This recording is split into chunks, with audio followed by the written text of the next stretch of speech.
All right, round two. We're here. We're here with Pastor, with the man of the hour, the man of the day, the man of the year. I don't know about that, but I'm excited about being here and talking about one of my favorite things in the world. For sure. Ima's Home for Children. Absolutely. Hey, so I have a pretty decent relationship with this beautiful human here. Tell anybody who doesn't know who you are, tell them a little about yourself. Well, my name is Jim Kilgore, or James Leroy Kilgore II is the official title. I am 62 years old. I've been a pastor at Life Church here in the South Houston area for 30 years. Love my life. And then what we're talking about today, God just surprised me about 13, 14 years ago and put it in my heart to build a home for children in the Philippines that were abandoned or orphaned or homeless, living on the street. And so that's what we've done. We started working about 12 years ago to get it all together. And today we have 133 beautiful children, and God has just helped us and blessed us. And I'm so thankful for that. And Josh, you've been twice, and they love Josh. They love him, and they're always saying, "Where's Uncle Josh?" If I'm there by myself, "Where's Uncle Josh?" I'm like, "Well, I'm here. Pay some attention to me." Not really. They love me. But they love Josh, and I'm looking forward to him and Michaela going back soon. Oh, I can't wait. Yeah, so having gone the first two times, there's such an array of ages for you to really just kind of, I don't know, enjoy their company with, the super little ones to the older ones. And I like how you told me in the beginning that the younger ones will invade your space immediately, and Absolutely. they're ready to, play hard and have fun. And hug you and hug you and hug you, yeah. And it's the older ones that kind of stay back and they kind of just let it settle out, but you get some really good conversations with them, and they're great and amazing kids. One of the biggest things that I've taken away from every visit, and it's just so crazy the difference in like our kids here in America to the kids over there. Like I guess you don't know what to expect, but you're so pleasantly surprised at how well behaved they are, at how like just great kids they are. But I know that takes some adjustment, because I've heard some stories. Tell me a little about that whenever they first come in, and like the love that they experience for the first time. Yeah. Well, our children, first of all, it's kind of in their DNA to be happy and to love. That's just the Filipino people. And I absolutely love going to the Philippines. I love meeting new people there. There's such a spirit of hospitality. And, a lot of times when I'm talking about this, I know that it's maybe uncomfortable for people that are here in the States or even in my own church that are Filipino to hear these stories. And listen, the stories that I'm telling about the children in the Philippines, they're not unique to the Philippines. This has happened to children all over the world, even here in the States. We have an amazing lady in our church, Sharon Beard, that has a kids' harbor is what it's called. It's an emergency shelter. We talk, and she tells me stories that just match the stories of the kids in the Philippines. So it's, all over the world, people fall through the cracks. In the Philippines, however, there's not really the safety net like there is here. And so those kids, a lot of times they spend a year, 2 years. Some have spent as much as 3 years on the street. And so they're not really adjusted to normal life, a schedule of getting up, breakfast. And so when they first come to IMAs, first of all, they're many times very sad. Some of them come because of abandonment. Some of them come because of, abuse, and their parents just put them out. And it's always amazing to me to watch a child come on to IMAs and the countenance be so sad, and then to watch our kids that are there start loving on them. Because one of the things our kids say is that we're a big family. And I actually am wearing this band that says "Family Forever." That's what the kids say. We're family forever. And to watch those kids gather around the new ones, and it's only a matter of days or a week till you see that child the next time, and their smile is so big, and they're so happy, and they're running and they're playing, and they really feel like that they have come into a home. I got a picture from one of the kids. She took my phone and she took a picture, and then she wrote on it or typed on it, Papa Jim, I'm so thankful for Ima's home. I've been here 11 years, and it has been the best place to grow up, and you are a great father. I just threw that in. I didn't have to say that, but That's awesome. it's special to me. Yeah. I've got it actually on my desk now, and it's really cool to see the transition from hopelessness to having so much hope, dreams, and visions for their life. One thing that's really amazed me also, just on that same note, the ones that were there at the beginning are now, getting to be 17, 18 years old, and it's crazy kind of experiencing from, their perspective, how their take on a family, they want to go back. Obviously, they have this innate desire to be reunited with their family, and the ones that are older have started to say, like, no, this is the best place for me. Like, Yeah. And talk a little bit about, like, whenever kids have left and then come back, what does that look like? Yeah, we've had great success in reestablishing children with their families. Through the years, probably around 80 to 90 children have been reconciled either with parents, aunts, uncles, something like that. We of course, everything we have social workers that are a part of our staff. They do all of the investigations, and we follow their recommendations. And so that's been amazing. But there have been kids that have gone that went to live with a sister or an aunt or an uncle, that once they get there, it's not anything like they think it's going to be. They kind of fall back into that life that they didn't want. And we've had several of them message Sheeny, can we come back? And we always go and get them. Obviously at that point, the family is not comfortable with them there, and just a sad situation. But I was just there a couple of weeks ago and saw one of the boys that came back, and oh my goodness, he was so happy, big smile every time I saw him. I said, "Are you happy to be back at Ima's?" He said, "Oh, Papa Jim, this is where I belong. This is where I belong." So, it's pretty interesting to see that. And then we have the children that came just as young children that there's no place for them to be reconciled to. Their family is dead or lost or unknown.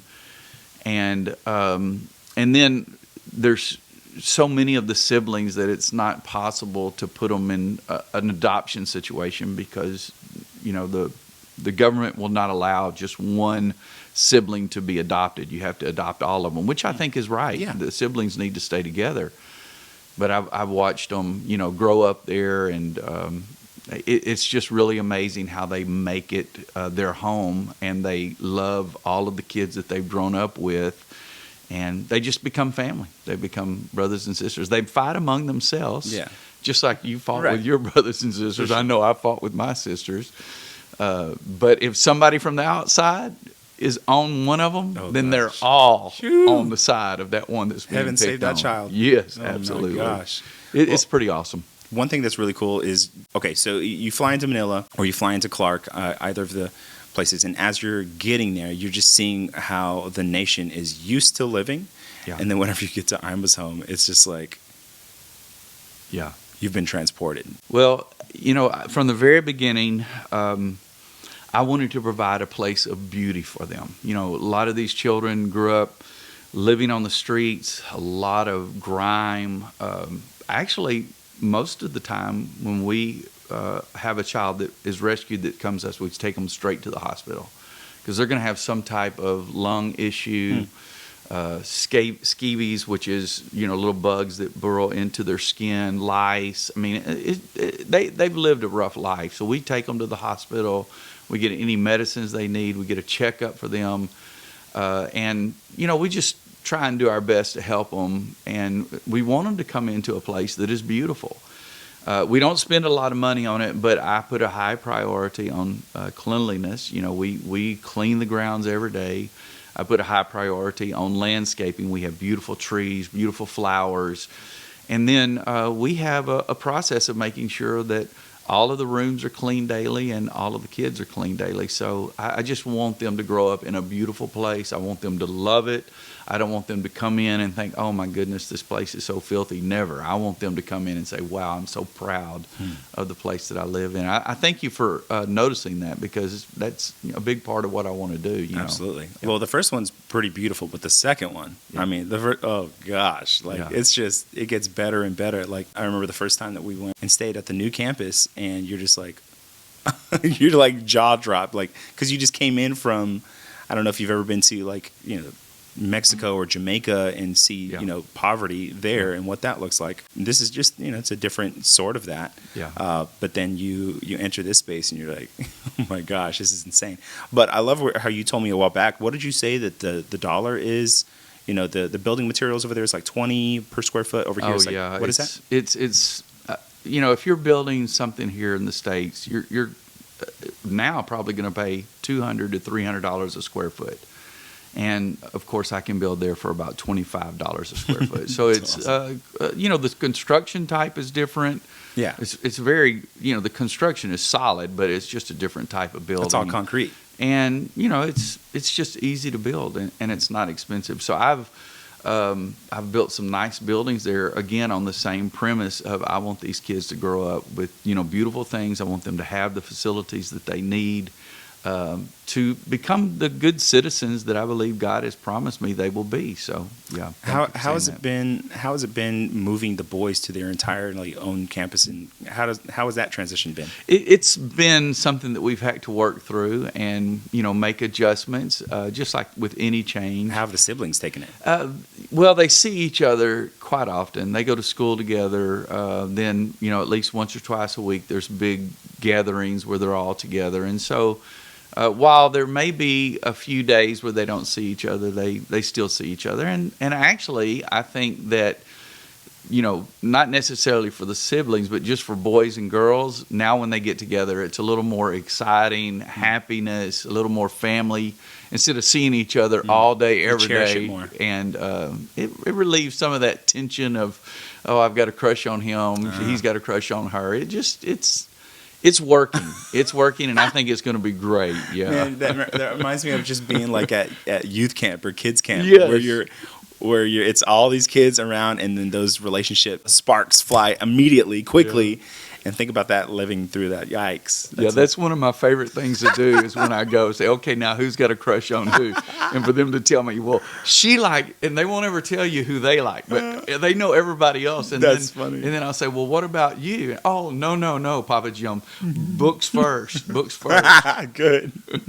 BTS first. So cute.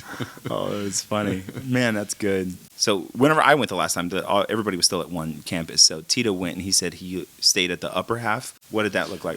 So when we originally built that building, we had an upstairs apartment that my family, it's a 2 bedrooms and a little kitchenette, that my family or missionaries, when they went over, they could stay there. But as we got more and more kids, we just like, man, we got to have more room. So we vacated that. There was about a year where when I would go, I would just stay in any little room they had. I now have an apartment there for my family, for missionaries that go or teams that go.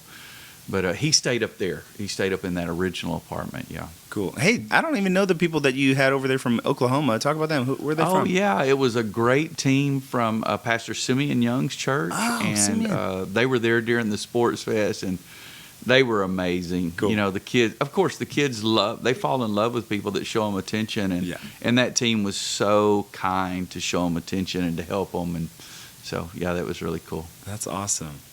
And I love for church teams to go. I love for people to go, and it's available for people to go. We just have to schedule, make sure that the teams don't overlap. But anytime there's a team there that helps them with homework or does some type of camp for them or sports fest or whatever, they just absolutely love it. I think actually Tito is planning on taking a team next year during the sports fest. Nice. So, yeah. Oh, that's going to be cool. Yeah. Tito's amazing. I can't wait to have him. He's coming up next.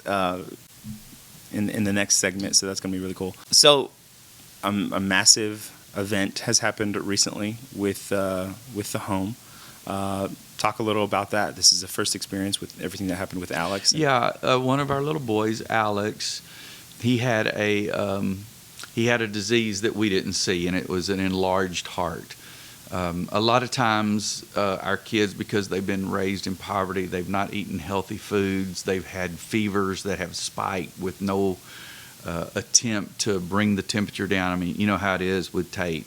My kids, when their fever would get up, we were giving them, any type of medication on taking to the doctor. These children, unfortunately, don't have that. And so a lot of them, those fevers end up impacting their life, impacting organs, and Oh, wow. then the foods they eat when they're growing up, they don't get the right nutrition. And so Alex had an enlarged heart. And it wasn't something we knew because, for the years that he was with us, he ran and played. There was no evidence Signs of of it whatsoever. And then he passed away early on a Monday morning, about 3 o'clock on a Monday morning. Well, on Saturday evening, he started having some breathing and a temperature, and they gave him some medicine. He slept right next to the house parent that night, and the next morning he was just labored. So we took him to the hospital, and we didn't realize it, but what was happening, his heart was going into cardiac arrest. And so they took him in, they treated him, they took x-rays, and early that morning, on that Monday morning, he started having heart attacks. And so they shocked him, they gave him all of the medicines they have, and just couldn't save him. When your heart gets that big, what happens is it can't pump the blood like it needs to. It's very difficult. That sounds weird. Your heart gets bigger. Yeah, it doesn't make it a super heart. It makes it a heart where it labors to pump the blood. And that's eventually what happened. He may have had an aneurysm around his heart because it was so difficult. We're not sure. We didn't do an autopsy. But, once he passed and I heard about it, I got over there as quick as I could. And I was able to talk to the children. The first thing is just tell them what happened. Mm-hmm. They had just heard that he had passed. So I went into the detail of why he passed, what was going on. Just remove a little bit of the mystery. Yeah. And then I promised them, hey, we're going to get all of you checkups so that you don't have to fear, you don't have to lay in bed and worry. That's what they were saying. Papa Jim, we're afraid. We're afraid to go to sleep. So tried to help that. And then talked about, death, what death is and what the resurrection is all about, and prayed with them. And then just a beautiful service. We realized, hey, we need a medical fund there, because when Sheenie took Alex to the hospital, she didn't have any money other than some money that we had designated for construction. And I told her right away, take that money, use it, we'll reimburse that fund. So we have to put together a fund for kids that are like that. We've had about 3 or 4 emergencies there. Cherry had one. Cherry, one of our beautiful 18-year-old young ladies, when in 2019, she had the same thing.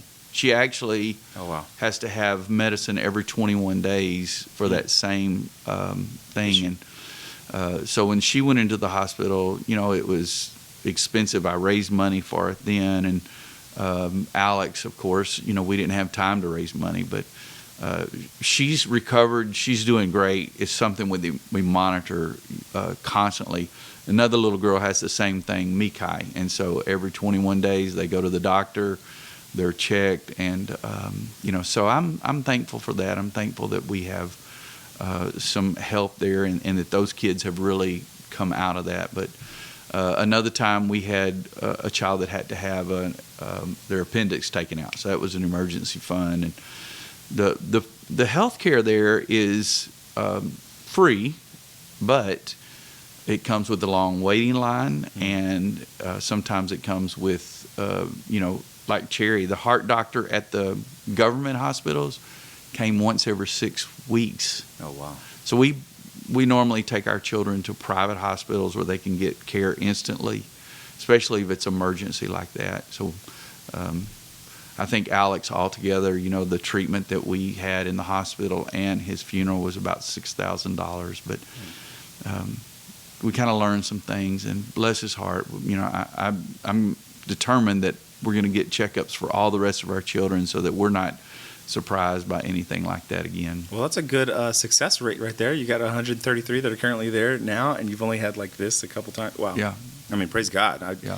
my son is 2, and he's already been to the hospital twice within the year. Yeah. Busted his tooth, and then busted his chin open, got stitches. Anyhow, That's what happens with kids. goodness. Yeah. So 2 things I wanted to bring up. So one thing you had mentioned earlier, just about the water filtration. I know that was a goal in the past about like making that better. Or is that still a future project, or has that? No, listen. The church in Dallas, Pastor George Hancock and his wife Karen, they came to Ima's home. They saw it, and they donated the money. Their church, they're in Richland. I'm sorry, in North Dallas. They donated the money for us to put in a filtration system. So we've been buying water. What we do is we buy drinking water, and there's a water filtration company, and they bring these massive 10, 20-gallon jugs of water just about daily. And so we've been working with that company. They're going to help us find the material that we need to actually put our own in, and we have the money. We're going to build a little house around it. It's going to be on the boys' campus back there by the greenhouse, the big greenhouse that's in the back. So, yeah, that's coming. Cool. And the water, there's the thing that needs to be filtered out of it is there's a lot of sulfur in the ground, so it tastes really horrible. And but beyond that, it's not bad. It's not bad. Just to remove that sulfur and kind of normalize some of the other things, and all the kids will have good water. I'm just thankful we're able to help children change their lives. I'll tell you one story about one of the girls that came. She came with her 2 sisters, and I absolutely love these 3 girls. They are the sweetest, smartest. Oh my goodness, they are just amazing. But unfortunately, the oldest girl, living in that type of situation on the street and not really anybody to take care of her, when I saw her, every tooth in her head had been rotted out to the gum line. And it was just so sad. She couldn't smile. She'd duck her head, put her hand over her mouth, and wouldn't hardly talk to you. And so I told Sheenie, I said, you take her to the dentist, see what it will cost to get her false teeth.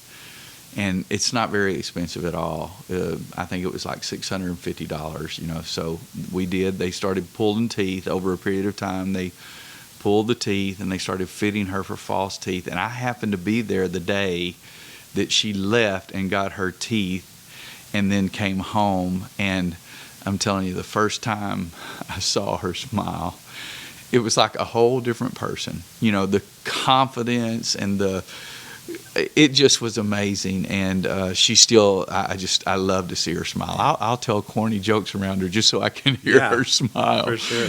And so, just making a little difference. What would her life have been like if she would have had to go the rest of her life without any teeth? What would it have been like? And just the fact that we can touch them with love. Thomas, which was a little baby that the story is a man was sitting in his home just a few miles from Ima's home. And Thomas is the most recent one. And he heard a baby crying back in his garden. He went back, and Thomas was laying there in the garden, and it was obvious that the mother had gone there, had given birth there, and abandoned the baby there. And who knows what she was going through. I have no judgment on her, but they took the baby, came to Ima's, and you know what? For about 8-9 months, he was just part of our family. It was amazing how much love that he got. One of the social workers there just really took him in and just treated him like her own child. And then when Nancy and I were there back in the month of September, he was adopted, and it was adopted by a family that was close. And I got to meet them, and they were just showing so much love to Thomas and just holding him and crying that they were going to be able to take this little boy home. And I just thought, hey, Thomas may never remember us. He won't. I mean, he's only a 9-month-old child, but I'll never forget him and the few months that he had there at Ima's. It made an impact on us, and I'm so glad that we could take care of him until God gave him a good home. So, wow. How many stories like that do you have of littles? 133 stories left. You mentioned earlier, right now the count is 133, but you've mentioned that there's been 90 cases where they've been reunited. Yeah. Do you have like a full number of the lives you've touched over Oh, yeah, it's well over 200 children. We actually, on one of the panels there on our fence, we have the name of every child that has ever come through IMAS and spent any amount of time. And the very first two names on that is Mary Joy and Mary Grace, the twins that were the very first little girls that came in. Still remember receiving that picture of them walking in, and they lived there with us for about 4 years until we were able to locate an aunt. And so for the last 6 years, 7 years, they've lived with this aunt, and we still hear from them. They're doing great, but I'm so thankful that we could take care of them. When the aunt finally found out that the girls were in this orphanage, she came and she read their file, and she just sat there and wept. She said, I didn't even know where they were at. You know, she had lost all contact with her brother and the mother. The mother was dead, but her brother was the father, and he finally told her, and she came, and the girls are doing it. So yeah, we've got all their names, and Man, we awesome. still, some that are around IMAs that we've helped, like once a month, our social workers will take them a grocery pack, and we're constantly keeping in contact with those to make sure everything's going all right. Man, that's amazing. Yeah. Well, Pastor, I can't tell you how much I love and appreciate you and just everything that you've done for the kids of IMAs. And thank you for allowing Life Church to be a part of it. Thank you for allowing me to be a part of it. And I was just telling Tita that last time, it's just like a family that you know, it's just an extended family. Yeah. And I can't wait to see their faces again. And man, God is Well, so good. I thank God that He allowed me to do this. It is absolutely a treasure to my heart to know that those kids are being taken care of. And, you know, our plans are to grow, and our plans are to have more kids. I want to rescue more kids. I want to bring more kids in.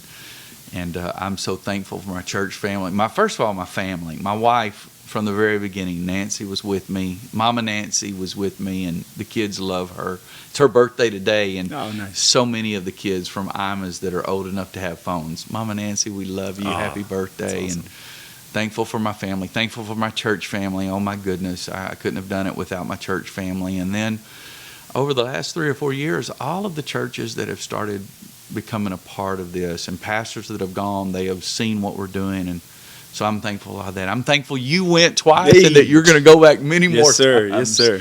So thank you, Josh. I'm excited about this. Yeah, this is going to be awesome. Love you, sir. Love you.